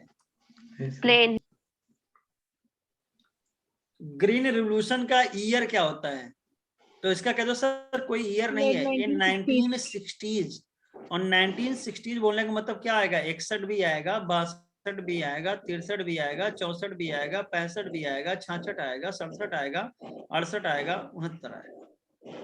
समझ रहे हो ना? और 69 को क्या बोलते हैं? 69। याद रखना, क्योंकि 69 क्या बोल गए हैं, क्योंकि हिंदी का ये लोग को नहीं आती ना गिनती, हिंदी वाली। चलिए आगे बढ़ते हैं। अब बेटा आपका वीट और राइस यानी 1960 से स्टार्ट होगा और हम लोग 2000 तक का कंपैरिजन कर लेंगे। तो कितने साल का अंतर हुआ? लगभग 40 साल का अंतर हो गया आपका। तो वीट का प्रोडक्शन बेटा कितने गुना बढ़ गया? 11 से बढ़ गया 75 75 million. और डाटा किस में बेटा, मिलियन टन्स में है। Yes sir. Data in million turns. और राइस कितना बढ़ा है, कई बार आप लोग को बोल भी चुके हैं, 35 to 89.5 क्या है, मिलियन टन। तो ऊपर वाला डाटा किसके लिए है, वीट, और ये किसके लिए है, राइस। कब से कब तक, 1960 से लेके 2000 तक। अब इंडिया में सेमी ड्वार्फ वैरायटी वीट और राइस की इंट्रोड्यूस की गई थी। तो बताइए किस ईयर में सोनालिका और कल्याण सोना का इंट्रोडक्शन हुआ था। The 1963. 1963 में सोनालिका और कल्याण सोना का इंट्रोडक्शन हुआ था। और ये किसकी वैरायटी है, वीट की। और ये ईयर मैंने तुमको खुजवाया था, याद करो, जब एक चैप्टर पढ़ाया था बायोटेक्नोलॉजी, याद आ रहा है। Yes, sir. तो वहां पे दिया था 1963 में डिस्कवरी स्टार्ट हुई थी 2 एंजाइम की, जो बैक्टीरिया के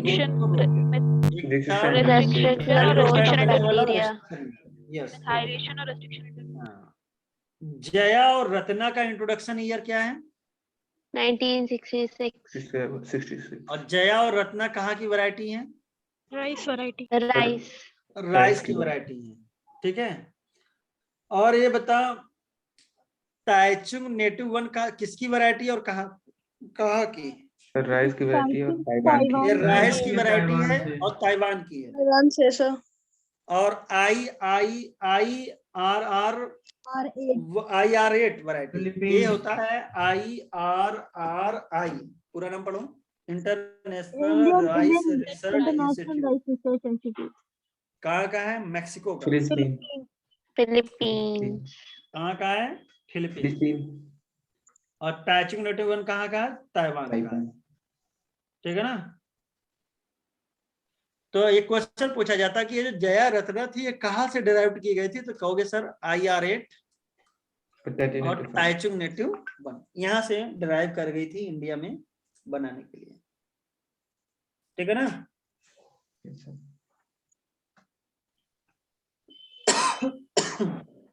और सबसे जबरदस्त क्वेश्चन कि आपका ये जो जया और रत्ना होती हैं, इसमें ईयर मैंने बता दिया 1966, और सोनालिका और कल्याण सोना ये भी याद रख लीजिए 1963। इसका नाम क्या है, एट नॉर्मली बार्लाग ने जो काम किया था वो कहाँ किया था, ये भी पूछा जाता है, तो बताइए।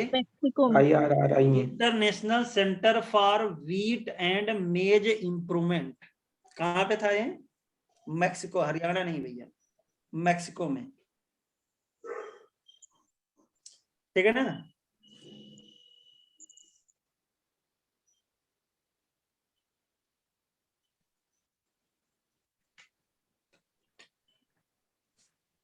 एक और लिख लो बेटा, सोनालिका और कल्याण सोना के बाद इन्होंने जो किया था, नॉर्मली बारलाग का चाहो तो वीट का वैरायटी लिख सकते हो, सोनरा 64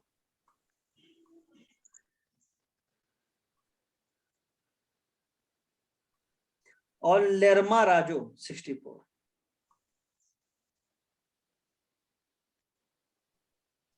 ये भी वीट की वैरायटी है, एक बार पूछा गया था। फिगर में लिखा है सोनालिका HD 50। हाँ सोनालिका है, कल्याण सोना ये इंडिया में HD 1553। सर फिगर बना है के नीचे क्या लिखा है आपने, लेरमा राजो 64, सोनरा 64 और लेरमा राजो 64। सर रोजो होता है, रोजे। हाँ रोजो, सॉरी राजो लिख दिया, रोजो। और ये तुम्हें याद होना चाहिए भैया, ताइचुंग नेटिव 1 और IR8 यहां से आया गया था। अच्छा एक बात बताओ, ये कभी कभी क्वेश्चन पूछ लेते हैं कि जो वीट के लिए ड्वार्फ जीन था उसका नाम क्या है, तो लिख लो बगल में नोरिन 10। याद मत करना, खाली लिखे रहना, क्योंकि ऑप्शन आएगा तो याद रहेगा तुम्हें। सर ये जापान से आया था ना? जापान का था। तो नोरिन 10 वैरायटी थी वीट की, ड्वार्फ जीन था। एक लिख लो, dwarf gene for wheat is Norin 10।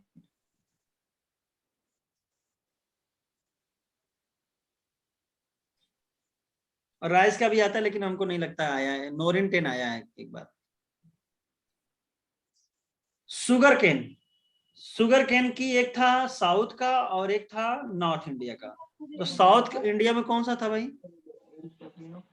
Saccharum officinarum. और सैकरम बर्बेरी कहाँ था? नॉर्थ का। कौन बढ़िया था? उसका शुगर कंटेंट ज्यादा था और थिकर स्टेम था। हाँ, साउथ वाला। तो लोगों ने सोचा साउथ वाला उठा लाए, नॉर्थ इंडिया में ग्रो करें। ग्रो हुआ? नहीं हुआ। नहीं, क्यों नहीं हुआ? क्योंकि इन्वायरमेंट क्योंकि इन्वायरमेंटल कंडीशन नहीं था। लेकिन इनका क्रॉस कराने के बाद ग्रो हो गया। यस, ठीक है। तो ये पूरा याद होना है। मिलेट्स की भी कई देखो, मिलेट्स एक ग्रुप है जिसमें हाइब्रिड, मेज, ज्वार, बाजरा, ये सब मिलेट्स की कैटेगरी में आते हैं, ठीक है ना। Millets, what is millets? Jowar, bajra. अरे वो ठीक है, मतलब डेफिनेशन क्या होगी? मैंने बताया इन लोगों को, स्मॉल सीडेड, ठीक है ना, cereal crops. Small seeded cereal crops, अनाज वाले जो क्रॉप होते हैं, और उसके सीड कैसे होंगे? छोटे छोटे। मेज के सीड बहुत बड़े नहीं होते, ज्वार, बाजरा, ये सब के भी सीड बहुत छोटे छोटे होते हैं। अच्छा, जरा पेज नंबर 172 पे देखना। तो वीट का देखो, एक दिखा है सोनालिका और एक गार्डन पी का है। दोनों वैरायटी देखे रहना।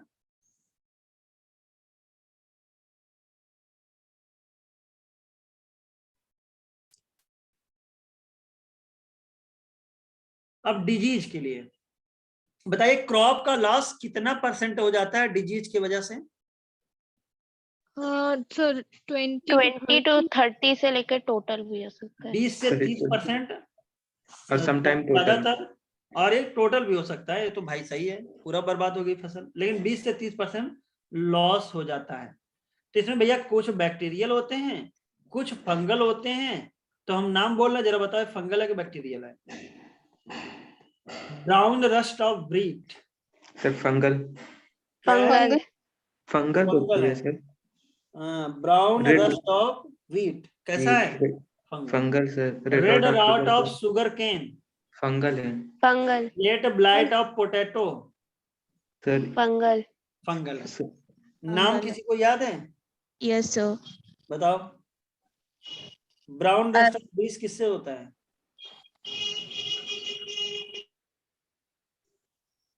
स्टिलागो से। पक्सीनिया। तुम लोग को सब लिखवाए हैं। पक्सीनिया से व्हीट रस्ट होता है। हाँ, रस्ट होता है। वो तो ब्लैक रस्ट होता है ना। कैसे? पक्सीनिया, व्हाइट रस्ट एल्ब्यूगो होता है। कैंडिडा। सर नाम नहीं पता। सर एक का सर ब्राउन रस्ट पता है। हाँ, क्या? Red rot of sugar cane caused by colletotrichum colletotrichum falcatum यूट्रोबाइसिटीज में। हाँ, ये लिख लो, तुम छोड़ो। इसका भी लिख सकते हो, पक्सीनिया भी कोई दिक्कत है। वीट में पक्सीनिया ही आते हैं, कई अलग अलग नाम होते हैं। लिख लो puccinia, brown rust of wheat के लिए। पक्सीनिया ब्लैक या ब्राउन दोनों लिख सकते हो, अलग अलग स्पीसीज होगी पक्सीनिया की। और red rot of sugar cane होता है तुम्हारा कोलेटोट्राइकम फल्कटम।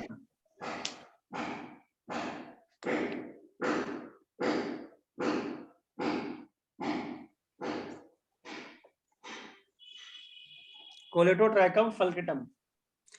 और है तुम्हारा लेट ब्लाइट ऑफ पोटैटो, ये होता है फाइटोप्थोरा।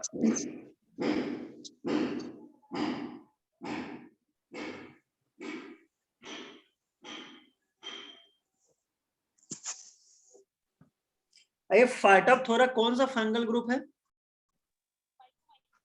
अरे फाइटोप है तो PHY लगाओ, फाइटोप्थोरा है तो फाइकोमाइसिटीज। Yes right. एक और होता है लेट के बाद होता है, एक अर्ली ब्लाइट भी होता है। अल्टरनेरिया सोलेनाई, अर्ली से अल्टरनेरिया भी आता है, अर्ली ब्लाइट ऑफ पोटैटो। ये किससे होता है बेटा आपका? अल्टरनेरिया सोलेनाई से। और अल्टरनेरिया किसका मेंबर है? ये है ड्यूट्रोमाइसिटीज। बस इतने ही याद कर लो, बहुत है। बैक्टीरिया में लिखा black rot of crucifer.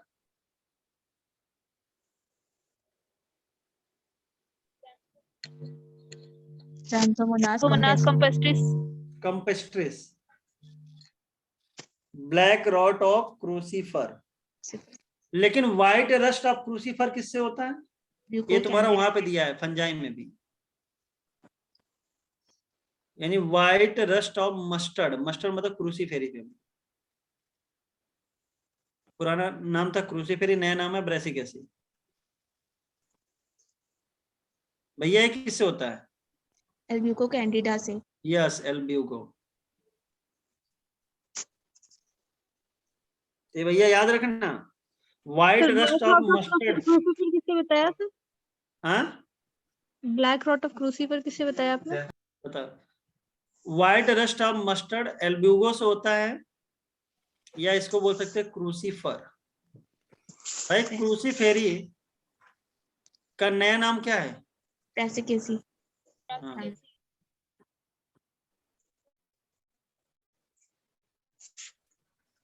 Brassicaceae. Albugo कैंडिडास होता है, और एल्ब्यूगो किसका मेंबर है? फाइकोमाइसिटीज। और तुम्हारा जो ब्लैक रॉट ऑफ क्रूसीफर है, तो देखो व्हाइट रस्ट ये आपका फंगल है, लेकिन जो ब्लैक रॉट है वो आपका बैक्टीरियल है। तो बा से बैक्टीरियल।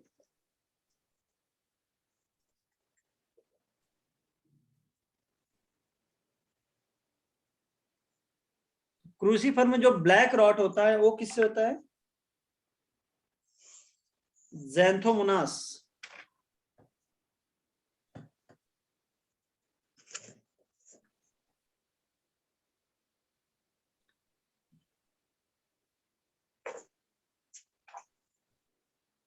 पूरा नाम लिखना है तो लिख सकते हो कंपेस्ट्रिस।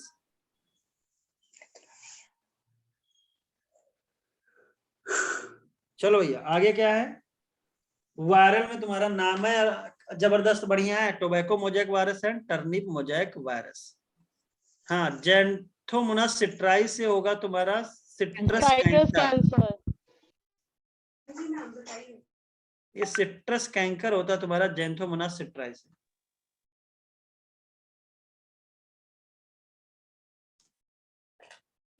बैक्टीरिया। बैक्टीरिया दोनों है। सर ये कंपेस्टिस भी बैक्टीरिया है? हाँ। ज़ैंथोमोनास के कई बार है। एक हम नाम लेते हैं, बता। ज़ैंथोमोनास ओराइजी किस में होगा? सर राइस में। हाँ तो राइस का नाम होता है ओराइजा सेटाइवा।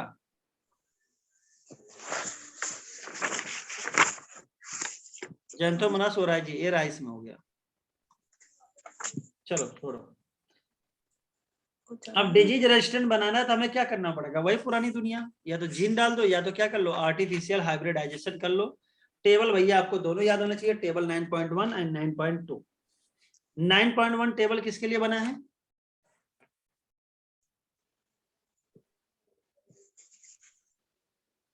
बोलो। डिजीज के लिए।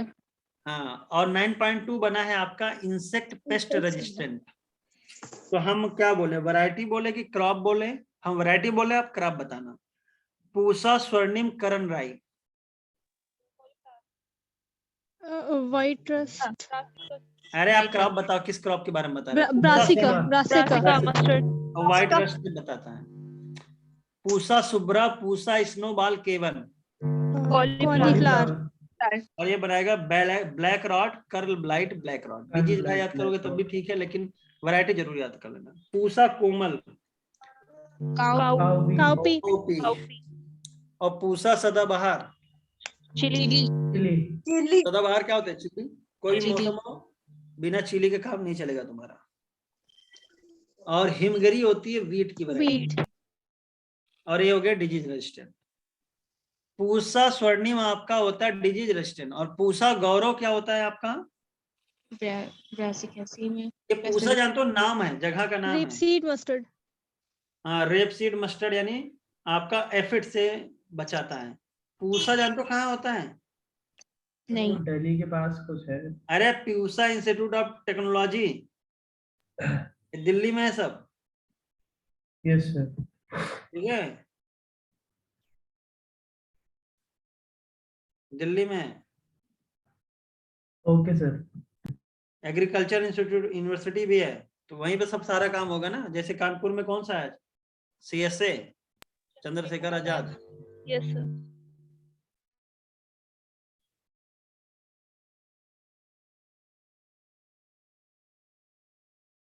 बेटा आरबिया ऐसा कुछ नहीं है, लेकिन आपके दिमाग में बहुत हार्ड पॉइंट नहीं है, थोड़ा बहुत बताने से क्या रहता है, दिमाग में रहता है। मान लो कोई पुराने ख्यालात का मिल गया एग्जामिनर तो, और इस चैप्टर का बजाने का मिल गया, तो हो सकता है क्वेश्चन डाल दे, लेकिन आपको एनसीईआरटी वाला तो पूरा याद ही होना चाहिए। आपका बताओ, मूंग बीन किससे बनता है? म्यूटेशन। यस, म्यूटेशनल ब्रीडिंग से बनता है। एबल मॉस्कस एस्कुलेंटस, ये प्रमाणी क्रांति, ये किससे रेजिस्टेंट होती है? येलो मोज़ेक वायरस से। यस, येलो मोज़ेक वायरस से रेजिस्टेंट होती है। और मूंग बीन जो होती है वो म्यूटेशनल ब्रीडिंग से बनती है और रेजिस्टेंट होती है yellow mosaic virus and powdery mildew. ठीक है ना, yellow mosaic virus and powdery mildew. Pusa Sawani, Pusa A4, भिंडी। ओकरा भिंडी। ये ओकरा का है, भिंडी का है। Suit and fruit borer. और आपका आता है Pusa same 2, Pusa same 3, flat semiya खाए हो गए, फ्लैट बीन बोलते हैं, चपटे चपटे होते हैं।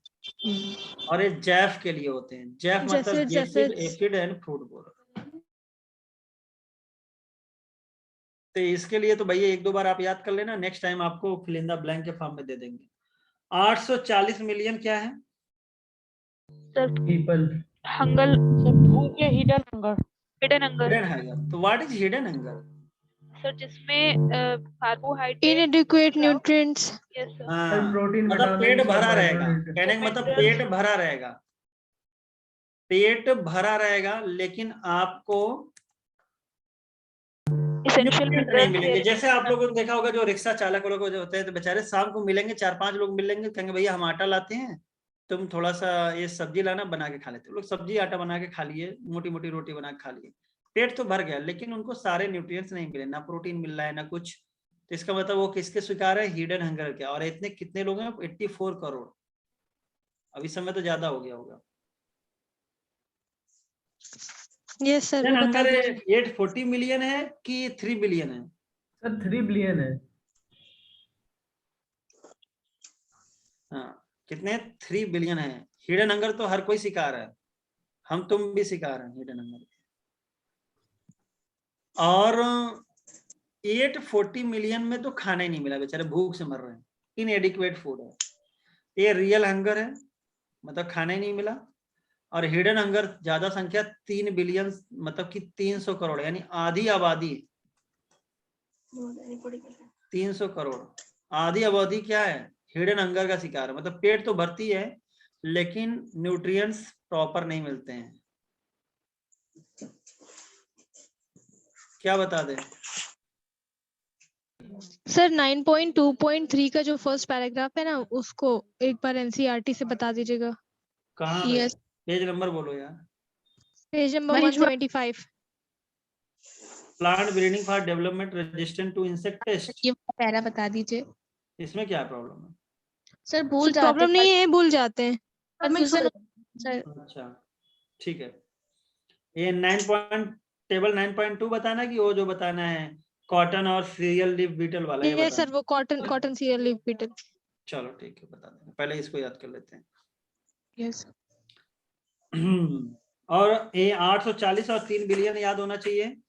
और बायो फोर्टिफिकेशन इंपॉर्टेंट होता है। आयरन मतलब आपका न्यूट्रिशनल वैल्यू बढ़ाना इस कॉल्ड बायो फोर्टिफिकेशन, यानी protein content, oil content, vitamin और माइक्रो न्यूट्रिएंट और मिनरल एलिमेंट बढ़ाना, that is called bio fortification. Bio piracy, bio remediation और बायो मैग्निफिकेशन, सारे वर्ड एक साथ याद होने चाहिए। ठीक है, याद है कि नहीं याद है? Yes sir. Yes sir. 2000 में क्या बनाया गया था? मेज हाइब्रिड। मेज हाइब्रिड में कौन कौन से अमीनो एसिड ज्यादा थे? ट्वाइस थे। ट्रिप्टोफैन। लाइसिन और लाइसिन ट्रिप्टोफैन। और लाइसिन एंड ट्रिप्टोफैन। ट्रिप्टोफैन।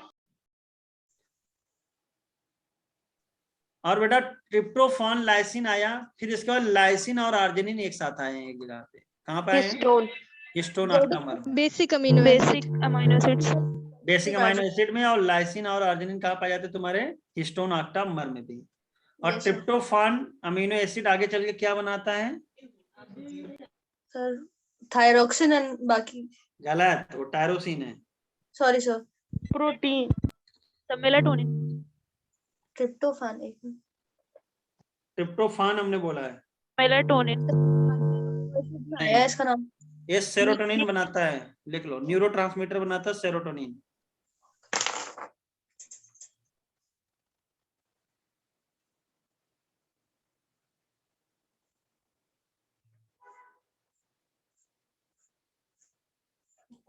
एक मिनट क्लास में। सेरोटोनिन और एक और लिख सकते हो, मेलाटोनिन। कहाँ से निकलता है? Parse intermedia. पीनियल अरे भगवान, वो parts melanin pineal gland. Pineal gland. Pineal gland है ये। तुम लोग कहाँ पढ़े हो? Melatonin from melanin. Pineal gland. और जो पार्स इंटरमीडिया से निकलता है वो एमएसएच होता है, MSH होता है। मेलानोसाइड स्टिमुलेटिंग हार्मोन। जाते जाते टायरोसिन जो मैंने बताया था, तो टायरोसिन से थायरोक्सिन हार्मोन,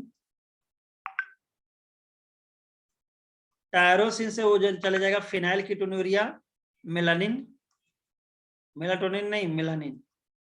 और टायरोसिन से बेटा आपका डोपामिन, ये आगे चल के बना लेगा तुम्हारा नॉर एड्रेनलिन। पूरा सीक्वेंस आप लोग को लिखवा चुके हैं, है ना सबके पास? और इससे बनता है एड्रेनलिन। ठीक है, ये आपको पूरा याद होना चाहिए। Tyrosine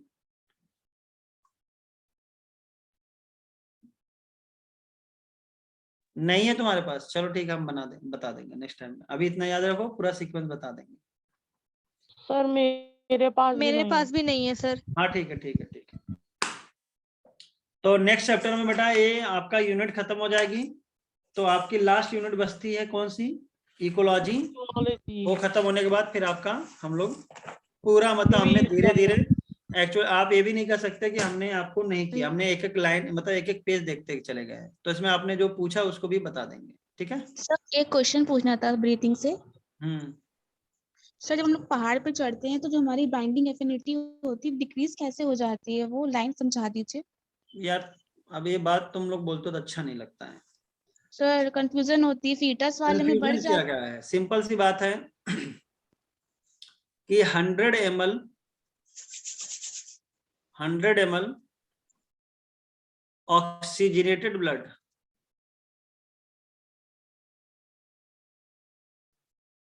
blood carry 20 ml oxygen. कितना ml ऑक्सीजन रखा है बेटा 100 ml ब्लड में? 20 ml। सर 5 ml था। अरे यही तो तुम लोग कॉन्सेप्ट की दर्जिया उड़ा है। ट्रांसपोर्ट 20 ml करता है। बेटा कैरी कितना करता है? 100 ml। अब एक नॉर्मल कंडीशन में टिश्यू को कितना डिलीवर करता है? Deliver to tissue, delivery word है। कितना देता है टिश्यू बेचारे को? 5 ml। और बचा के कितना रखा है? 15 ml. 15 ml. 15, यानी दिया कितना परसेंट? 25%। बचा के कितना परसेंट रख लिया? 75%। तो इस केस में तुम्हें क्या लग रहा है? ए, हीमोग्लोबिन को ज्यादातर कैरी कौन करता है? ऑक्सी हीमोग्लोबिन यानी कि HbO2। ये तो बात हुई, ऑक्सी हीमोग्लोबिन तो 97% होता है, ये भी पता है आपको। तो जरा एक बात बताइए कि नॉर्मल कंडीशन में ये हीमोग्लोबिन ऑक्सीजन को दे रहा है कि रख रहा है? ज्यादा रख ज्यादा रहा। रख रहा है ज्यादा। इसका मतलब आपका हीमोग्लोबिन का जो लगाव है ऑक्सीजन के साथ, ये ज्यादा है कि कम है?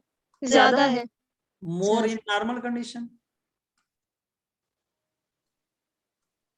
लालची है, दे नहीं रहा है। Normal condition. अब जब तुम ऊपर गए, भाई कैरी करने की औकात तो उतनी ही है, 20 ml ही करेगा। तो अभी टिश्यू कहेगा यार हमको ऑक्सीजन कमी हो रही, दो दो दो, तो कहेगा नहीं हम 25 देंगे, तो कहेगा नहीं नहीं अब लालच मत करो, मर जाएंगे हम। तो ये क्या करेगा? एफिनिटी बढ़ाना चाहेगा कि घटाओगे? घटाना। घटाएगा। तो बाइंडिंग अपनी घटेगी, ज्यादा ऑक्सीजन टूटेगा, टिश्यू को ज्यादा ऑक्सीजन मिल जाएगी। समझ में आया? सर फीटस में क्या होता है सर? बढ़ जाता है इसमें फीटस। फीटस में क्या बढ़ जाता है? Sir binding affinity. अब वो दूसरा कहानी है, ये कहानी अलग है, वो कहानी अलग है। Okay sir. ठीक है? वो कहानी है कि वहां पे फीटस का जो हीमोग्लोबिन होता है, वो हीमोग्लोबिन होता है बेटा तुम्हारा कौन सा? अल्फा और डेल्टा वाला। तो वो क्या करता है कि हीमोग्लोबिन को बहुत तेजी से जोड़ने की कंडीशन होती है। ठीक है ना? यानी वो ऑक्सी हीमोग्लोबिन फॉर्मेशन की बात कर रहा है, तो ज्यादा वो ऑक्सीजन को कैरी कर लेता है। एक कंडीशन है कि नॉर्मल में टिश्यू को डिलीवरी कितना करता है? 5 ml, लेकिन आपको पता चाहिए कितना? ज्यादा चाहिए, तो कहेगा भैया ये जो बचा के रखे हो ये भी हमको दे दो। वही लालची, जैसे तुम्हारे दादाजी तुमको नॉर्मल कंडीशन में 100 रुपया दे, और तुम्हें जरूरत हुई तो दादा से कहोगे थोड़ा लालच कम करो, पैसा हमें दे दो ज्यादा। समझ में आया? यस सर, समझ गए। Yes sir. चलिए नेक्स्ट टॉपिक रहेगा यही, इसके बाद इकोलॉजी खत्म, इसके बाद फिर आपका सीधे 11th 11 12 पूरा होगा और यूनिट वाइज चलेंगे। ठीक है sir, thank you sir. Thank you sir. Thank you sir. Bye bye. Thank you sir.